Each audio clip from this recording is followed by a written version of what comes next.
with little tiny trees growing right out on top of it even. This beautiful ancient tree is from Randall Washington. And this is the video of them riding by it here. You can really see the size and scale of it. You might have to tilt your phone a little bit to see it.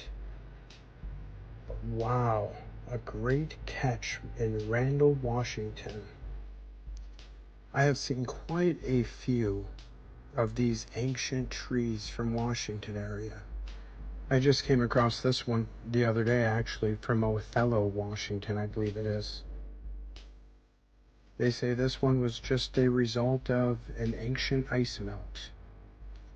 It's quite awesome how many I came across in that area alone, but really I feel we're just scratching the surface on how much giant trees there are right in front of us, and in fragments of our lost history like this map from the 1600s, showing not only massive fortresses in North America, but also massive trees growing on top of what appears to be stumps of even larger trees. Just like the maps I have of ancient Egypt, many versions of the map of Cairo shows the region to the right looking like a forest of cut ancient trees with pyramids on top. Here's another version of the map. It almost looks like a Sphinx character on the bottom right too. Perhaps that's what remains buried beneath the pyramids. Like I said, I think we've just scratched the surface. It's hard to see the forest when we build right on top of the tree stumps, blissfully unaware. But they are everywhere. Many, I believe, still are buried, yet to be found. But hundreds, if not thousands, of these beautiful ancient trees remain quite visible for the opened eye. What a beautiful realm we live in. Question everything, friends. Until next time.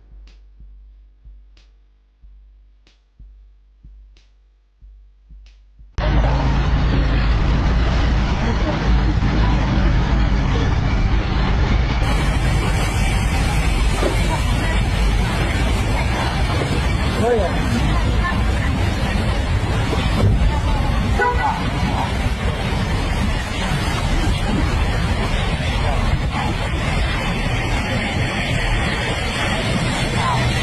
All right, this is the 22nd of May 2019. There is something going on right now on the sun. I want you to watch this. This is live feed of the sun right now. Like I said, this is real time. Well, I think it's like 8 minutes old. This is our sun right now.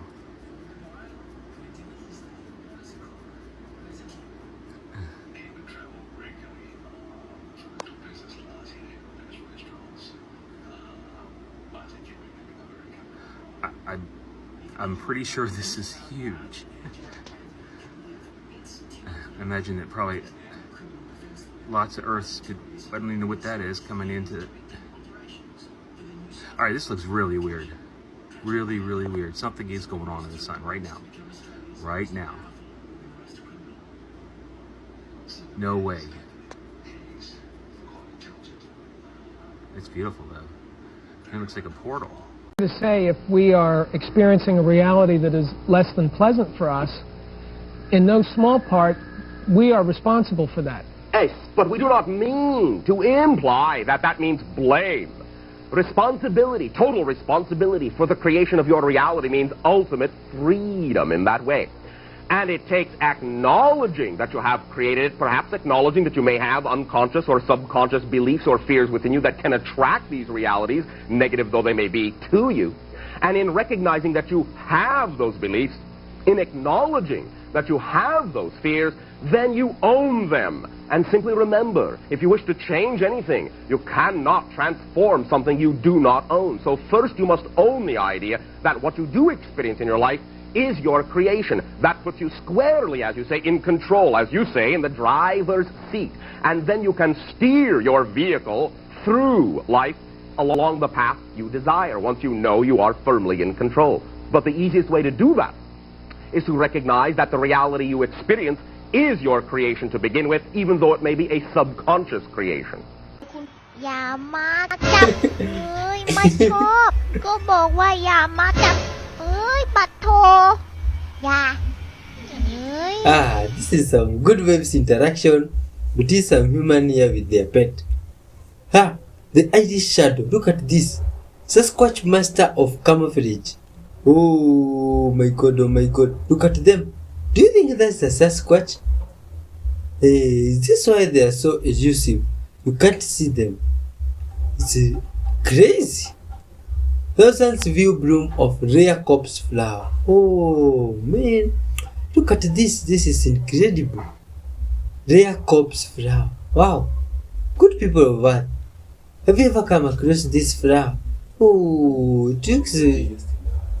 Wow, a friend tells me that it is the biggest in the world. The biggest flower in the world. Yo, it looks incredible. What's that thing there in the middle? Colorado State University is where this was situated. Oh, I'm told that after some time it smells like human flesh. After now it has fully grown or fully rotten. How can I take advantage of any negativity from other people in a practical way?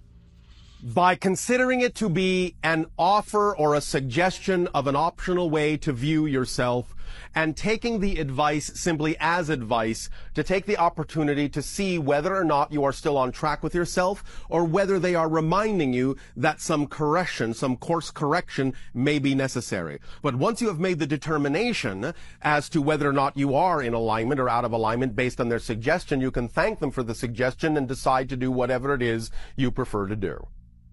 In other words, treat all of that, any criticism, any observation, simply as an opportunity to consider that you may need some alignment, but then make the assessment yourself as to whether that's true for you or not, and thank them for their input, whether you take their advice or not. Okay, it sounds like having a strong core. Of course.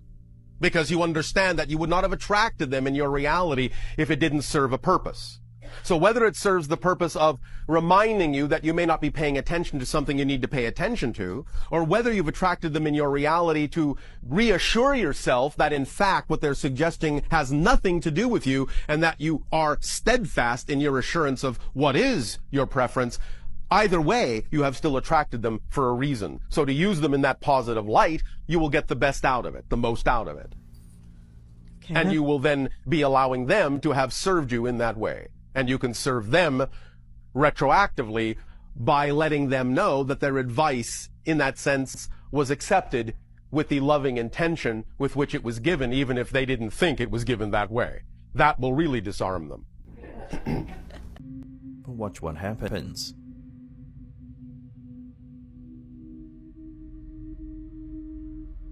Something unseen appears to grab the woman. Oh my god. The neighbor's dog came to visit the newborn kittens. This is incredible. Yo, the dog called their neighbor. This is good vibes. Just to come and see. Hey, my friend, look at it. These ones are good friends. It's a wonderful family here of different breeds. You see? Look at this wonderful, beautiful looking seal. It just looks amazing and adorable. Myself, I've never seen or come across one, but I've seen them here in the videos. They just think they are cool and lovely. You see? They look like they can even talk if given time and just some good teachings. You see? Anyway, leave your comments. You see, this parrot is playing peekaboo with the neighbor's cat. The cat is probably wondering, what's up with this one? Yo, it's good vibes, you see? Look at this happy cat family. The father, the mother, and the kitten there sleeping together. Wow, this is adorable. Humans. From August 6th to August 9th of 1945, that's the day everything changed on our planet. That's when these aliens came. The dates I just mentioned is connected with USA and Japan with the nuclear weapons. Did you know that we was warned not to use these weapons? Before this war started, a group of aliens named the Pleiadians actually came to the United States and warned them never to use nuclear weapons because it will destroy everything in the universe. But the US did not listen to nothing these Pleiadians had to tell them. So after they used this weapon, guess what happened? Another group of aliens came to this planet right after the nuclear weapons was used. But these aliens was way more demonic. So that was the message that the Pleiadians was trying to tell people. If you use these weapons, it's so negative, it's going to draw in more negative life forms. And look what happened. Once these great aliens came here, they wanted our natural resources. And once we gave them our natural resources, which is us, because we are natural resources, these great aliens gave people fake technology. They only gave them technology that's going to hurt us, not help us. So when you hear about Area 51, UFOs crashing, this is not made up. These are real stories. Once you start doing your research on these topics, you will be mind blown once you realize that we was actually sold for technology. This is all connected to the Majestic 12. I believe Eisenhower was the president around that time. Eisenhower's granddaughter actually came out and was releasing secrets about what was really taking place with the UFOs. Okay, now let's get into the message or the warning they was trying to tell us before they used this weapon. What is destroying the universe? I know it's a lot of people that think space is fake. Space is not fake. The definition NASA gave us is fake. The universe worked like a radio station. So when the aliens came here to tell us that we're going to destroy everything in the universe, it's because every reality exists in the same space. You ever just been sitting in your house and it feel like someone walked in the room? You can feel some kind of energy, but you look around and you don't see no one. Someone is really there. It's another reality existing with our reality. We just can't see it. The universe works just like a radio station. All you have to do is change the channel and you can pick up another reality or a different frequency. So that was the warning. If you use these nuclear weapons, you will destroy other realities because it all exists at one time. You just gotta learn how to turn the channel. You can go up or down. That's what people mean when they say raise your frequency. Raise your vibration. Raising your frequency is just turning the channel to the radio station. Go higher or lower, your choice. Oh my gosh. This is the craziest thing I've ever seen.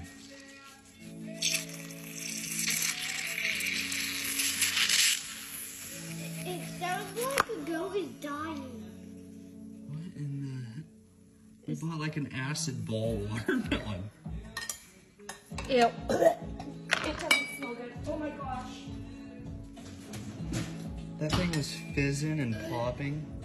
Do not judge that you have changed by whether or not the outside has changed.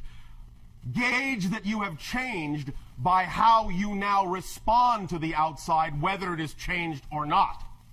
That's how you know you've changed. Not because of how the outside looks. It's how you respond to it that makes the difference. And then things can change, because if you respond differently to something that looks the same, that's the statement that says you've really changed, and then the outside can reflect that. But if you do it, if you say, I'm going to change within, in order to get the outside change, you are still doing it in reverse fashion. Circumstances do not matter. Only state of being matters. Circumstances are the result of state of being. State of being is not the result of circumstances. You may choose to create circumstances that reinforce certain states of being, but the state of being is what caused the circumstances, and thus the circumstances are illusory, not real, a reflection, a hallucination, a projection. Thus then, when you see circumstances, neutralize them. Be neutral to them. Do not imbue them with meaning you do not prefer. Take that moment of pause and then infuse them with the meaning that you do prefer, so that they can then give you the effect that you would prefer. And remember, physical reality being one of space-time will always have echoes. Did you ever see raindrops in slow motion? This shit is mind-blowing. No one can tell me that we are not a part of something that's really great. I never knew raindrops look like this in slow motion. If you really look at these images, it looked like the raindrops is dancing with each other. This is why they don't want us to go in nature, because we would start seeing miracles like this. Just imagine if we never went to school to learn from this BS system and we went out there in nature. This is a leaf. Why does a leaf look just like the palm of our hand? Why do our eyeball look like a black hole in space? Why do our teardrops under a microscope look like crystals or snowflakes? The image you see in the background, this is not star clusters. This is cremated ashes under a microscope, but it look like the universe. If you put a microscope under grass, this is what you get. The grass is really smiling. We have been seeing raindrops all our life, but we never thought that it really looked like this.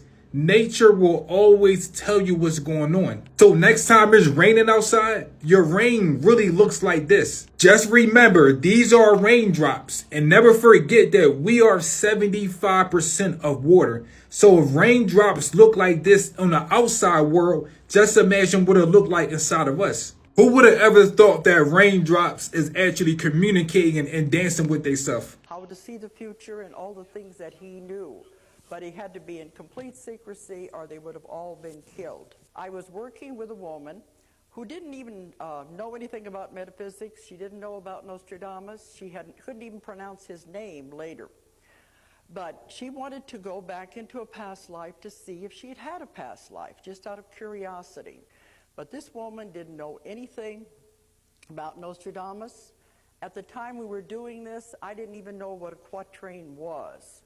A quatrain is a 4-line poem, or in the case of Nostradamus, it's a 4-line puzzle or prophecy.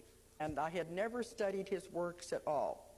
Now they're saying I'm the world's foremost expert on Nostradamus, and at the time we started, I didn't know any more than anybody in this room.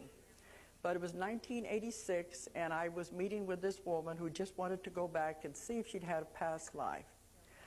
And she went back to a time where she was one of these students, a male student of Nostradamus, studying with him in secret. And I thought, well, that's interesting. Maybe she can tell me something about this great man that I can put into a book of miscellaneous regressions somewhere down the road. That book of miscellaneous regressions turned into a 3-volume set. But on that day, I didn't know what was going to happen. So I began asking her questions about Nostradamus. And that is where everything got very strange, and I still have a problem explaining exactly what happened. As she was talking about him, suddenly she said, "He wants to speak to you." And if anybody is familiar with past life regression, they will know that never happens, because when you're working in past life regression, you're working with that person and what they see and what they remember. No one in the scene with them will be aware of what's going on. So she said, "He wants to speak to you." And she began a 3-way conversation. She would hold up her hand and listen, and then she would tell me what he was saying. Then she would repeat what I was saying. So it's not channeling, it's not hypnosis per se. They don't have a name for it. Nobody can explain it because it has never happened before. It was communicating across time. And she told me, she said, he has been looking for a link to the future. He could see that his quatrains, his prophecies were not being correctly interpreted, and the time was coming when they were going to come true. And he said, he has an assignment for you. He wanted me to get a book. He said he could see a book in our time period that had all of the prophecies in French and English. Said he wanted me to get the book and read them to him one by one. And he would explain all of the anagrams, all of the symbols, and tell me what the prophecy meant and put it in its time period of history. I think anybody else would have said, "Oh, come on, this is too weird. I don't want anything to do with it." But that was where we left the first session. And when she woke up, and I told her what she had said, because as a somnambulist, they don't remember anything that has occurred. They think they've just taken a nap. And when she woke up and I told her what she had said, she was so frightened she moved to Alaska. So you can't say I started this, and you can't say she started this. Something else was going on here. Before she left, we had time for one more session. I think she did it to appease me more than anything else. And it was held with packing boxes and suitcases. Her kids were having a garage sale. She said, "I've got 1 hour, and that's it," before she had to have a going-away dinner. So we had the session, and he came through again, and he said, you must do this project. I said, I can't, she's moving away. He said, that doesn't matter. Now that we have made this contact, you will never lose me.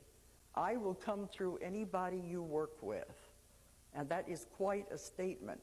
So this one night, I went to her house, and I said, want to try an experiment? She says, all right, just tell me what it was when I wake up. And I followed his instructions for the first time, and there he was in the same room, in the same house, and he said, well, I've been waiting for you. Now can we get started? And I was so blown away that I couldn't do much except ask questions that night. We translated 300 of the quatrains. I got the book. I would open it. It didn't matter where I opened it. I found out later they're not in any kind of order anyway. I would open the book and begin to read and check off as I read, and he would give me the answer immediately. To show how this was going, at the height of my work with her, we were translating 30 quatrains in an hour. That is absolutely impossible for the human mind to function that fast. If you want to know whether or not someone is upset with you, all you have to do is look at this part of their face. Hi, my name is Valerie, and I teach you how to read body language and microexpressions, and today I'm going to teach you how to tell if someone is upset with you. So when people are typically upset or angry, they hold a lot of tension in their cheeks. That's why a lot of the times your eyes will narrow when you're upset, because this tenses up. If you're ever on the fence as to whether or not someone is upset with you, in the conversation, notice if it's tense in this area.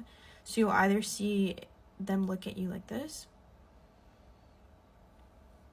It can even be subtle. So as long as this tenses up, they're upset. So if the person is trying to be cordial, they're not going to explicitly be rude to you or be passive aggressive, but you're going to notice it in the way their body reacts to your presence. If the person is in a relaxed, happy state, is having a great conversation, but when you come, they tense up and you notice that there's tenseness in their cheeks, then they most likely don't like you, or there's something about you that they're not comfortable with. Even their nose and their upper lip will curl up like this.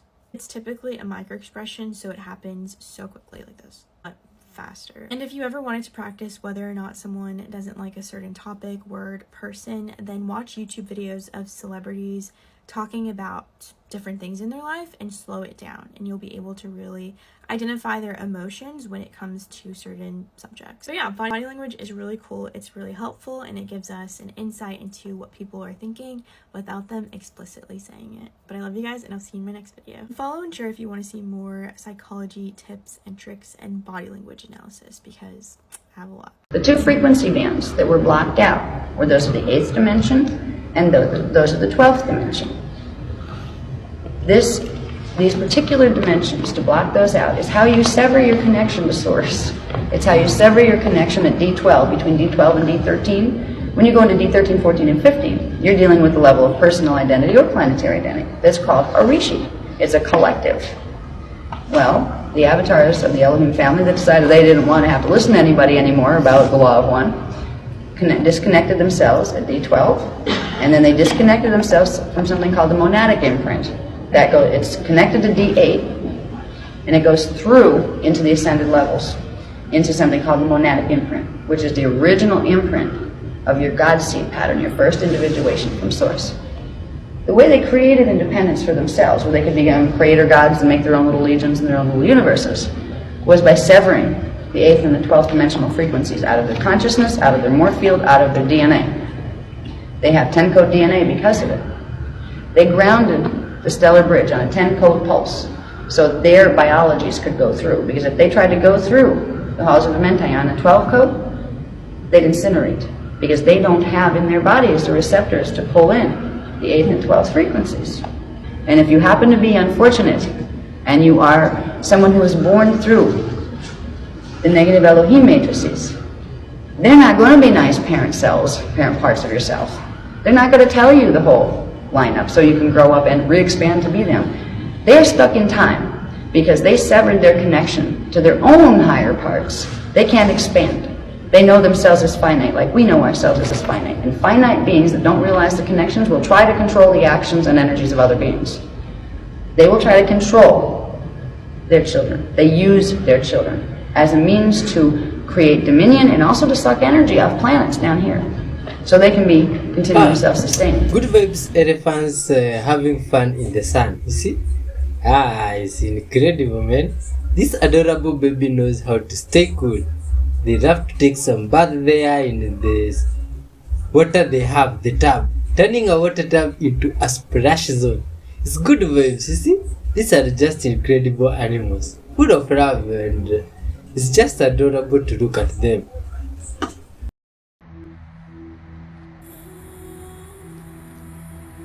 What am I looking at? What is that? What the fuck? Wow.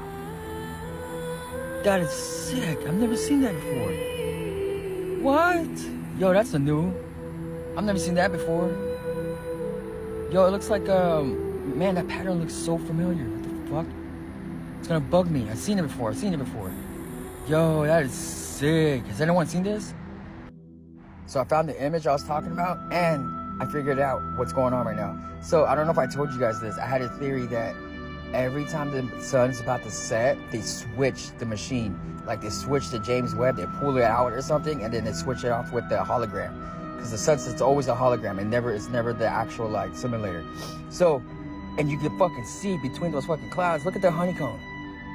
And I think the reason why it's making that shit, actually, I don't know why it's making that pattern right now, but that's sick. That is sick.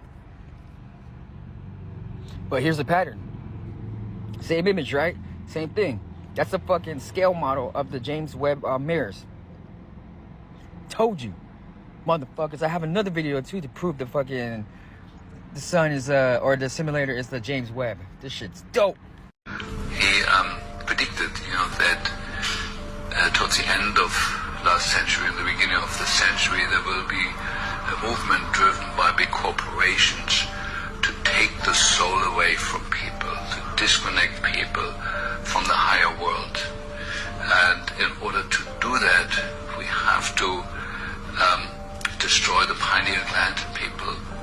And I followed the research on that, and amazingly what we found, the pineal gland is the most sensitive part of our central nervous system. It is highly, highly, highly sensitive to 4 things: aluminum, glyphosate, fluoride, and Wi-Fi. And we are the only country in the world that has pushed these 4 things in the last 60 years or so on everybody growing up here. And so what I feel, what I observe, and what we're also testing in our ART system is that people have severely calcified pineal glands. It is astounding that the telecommunications industry has selected the frequencies out of the huge spectrum of frequencies that are absolutely destructive to our cells and especially to the pineal gland. They couldn't have made any better choices than 2.4 gigahertz. How do I know when to help people and when not to? Yes. Yes. Well, it's very simple. You go up to a person and say, "May I help you?" If they say yes, help them. If they say no, go away.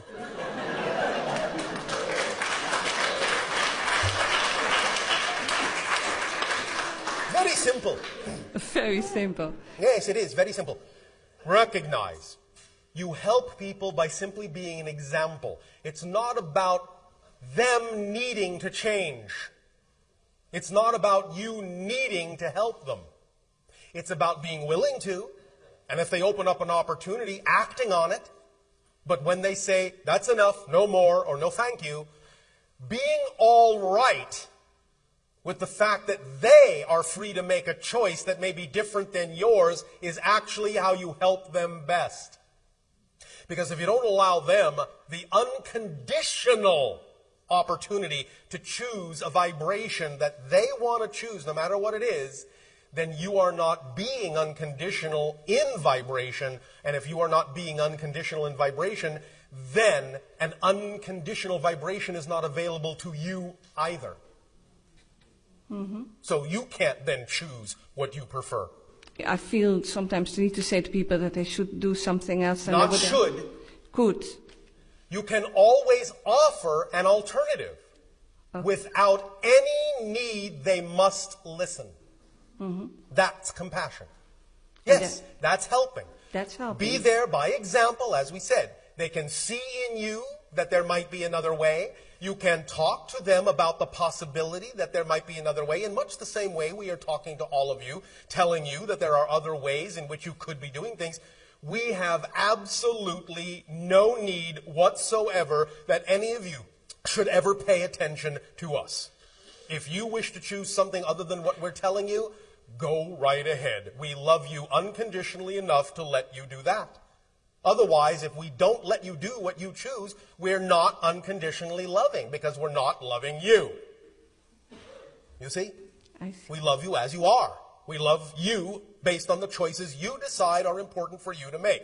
We are happy to help in sharing other ways of looking at things that give us joy that we know could give you joy, but if you do not want to do that, we still love you.